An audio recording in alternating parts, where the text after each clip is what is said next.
تکبر ایک خطرناک اور اللہ سے دور کر دینے والا گناہ ہے۔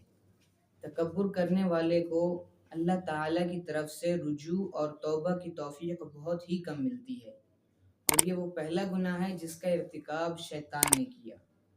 جب اللہ تعالیٰ نے تمام ملائکہ کو آدم علیہ السلام کو سجدہ کرنے کا حکم دیا تو اس نے انکار کیا، اور جب اللہ تعالیٰ نے اس پر کی تنبیہ فرمائی تو نہ ہی اس نے توبہ کی اور نہ ہی ندامت کا اظہار کیا، بلکہ وہ اپنے تکبر پر اصرار کرنے لگا۔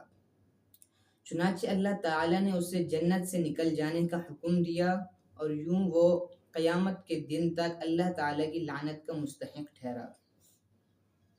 قرآن کریم کی سورۃ البقرہ آیت نمبر 34 اللہ تعالیٰ ارشاد فرماتا ہے وَإِذْ قُلْنَا لِلْمَلَائِكَةِ اسْجُدُوا لِآدَمَ فَسَجَدُوا إِلَّا إِبْلِيسَ أَبَى وَاسْتَكْبَرَ وَكَانَ مِنَ الْكَافِرِينَ.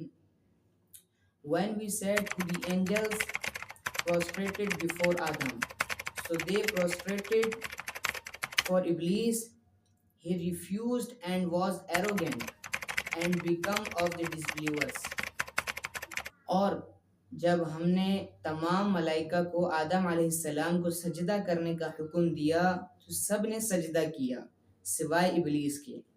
اس نے انکار کیا اور تکبر کیا اور ہو گیا ٹھکرانے والوں میں سے۔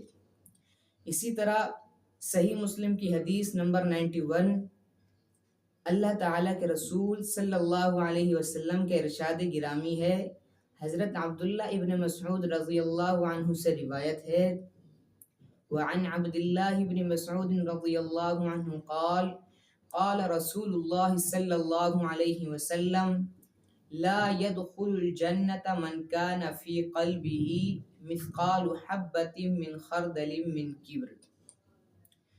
No man who has arrogance in his heart equal to a grain of rye will never enter in Jannah.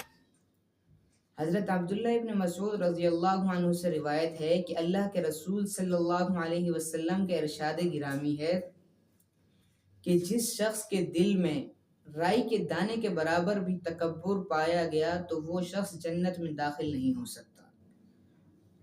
تو ناظرین کرام، تکبر سے بچنے کا طریقہ یہ ہے کہ ہم سلام میں پہل کریں اور اپنے آپ کو دوسرے سے کمتر سمجھیں، دوسرے کو افضل سمجھیں۔ معرفت الہی کے حصول اور انبیاء علیہم السلام کی تعلیمات پر عمل کرتے ہوئے اور اہل اللہ کی صحبت میں بیٹھتے ہوئے ہم اس پر عمل کریں تاکہ ہمارا معاشرہ امن اور سلامتی کا گہوارہ بن سکے۔